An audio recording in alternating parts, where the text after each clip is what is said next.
Chapter 16. Blaine.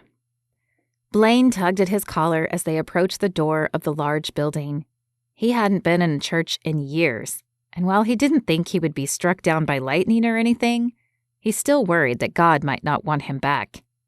"Relax," Kenzi said, taking his hand.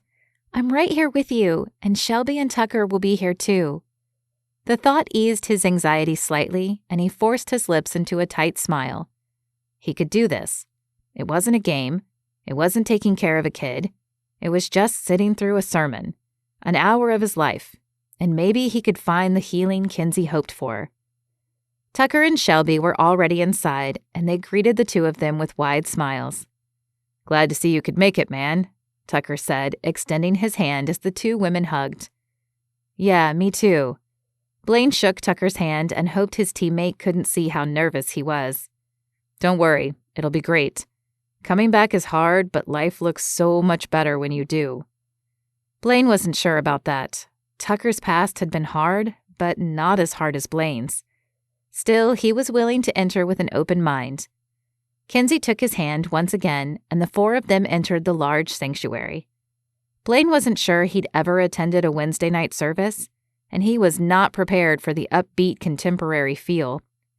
Church had always been boring and a chore when he'd attended in his youth, but right now, with a full band on stage, it almost felt more like a concert.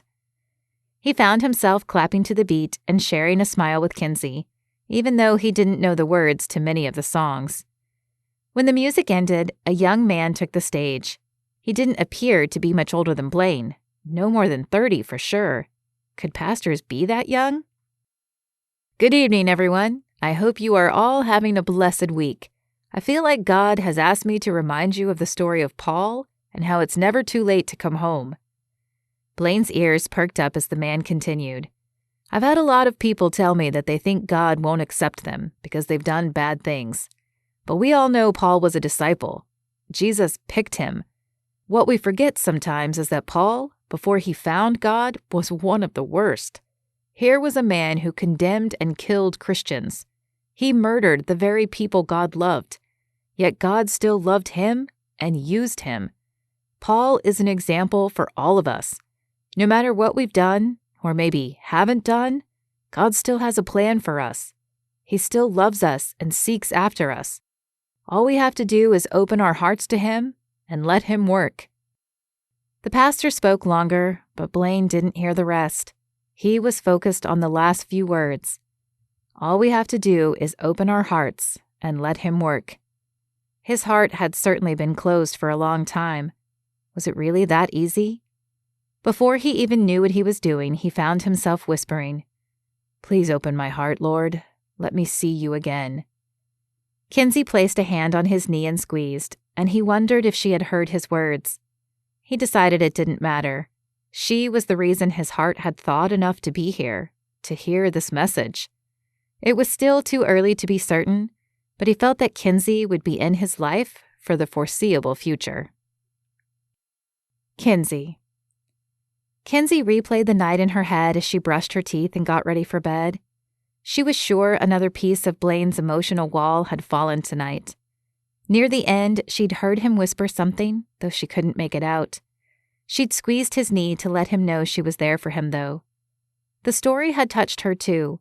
While she hadn't been like Paul in the way the pastor spoke of, she knew her self-confidence issue was just as upsetting to God. He'd made her perfect, yet she couldn't see it.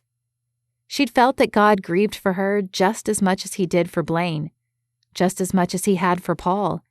And as she listened to the sermon, she was reminded that she shouldn't care how others saw her, because God saw her differently. It was one thing to know it, but it sure was much harder to believe it, especially when she'd checked her email upon arriving home to find that all the jobs she had applied for had turned her down. What was she going to do when she was done with Blaine's cabin? She had no second job lined up, nor did she know how to go about drumming up business. She'd thought God was leading her into design, but maybe she'd been wrong, again. She turned out her bathroom light and padded to her bed. Perhaps if she spent some time alone with God, he might make the answer clear to her. After situating herself on her bed with her legs crossed beneath her, she grabbed her Bible and opened it to the last book she'd been reading. Philippians was a pretty hopeful book anyway, but as she began reading chapter 4, she marveled at how God could put the exact verse she needed in front of her. Worry about nothing, pray for everything, and thank Him for all He has done. Then peace will transcend. She definitely needed to do a little more of that. She finished the chapter and then set her Bible aside. God, thank you for the opportunity to work with Blaine. Thank you for bringing him into my life and for helping him open up about his past. Lord, if it's your will, help us to grow stronger in you, and help me not to worry, but know that you will provide the work I need.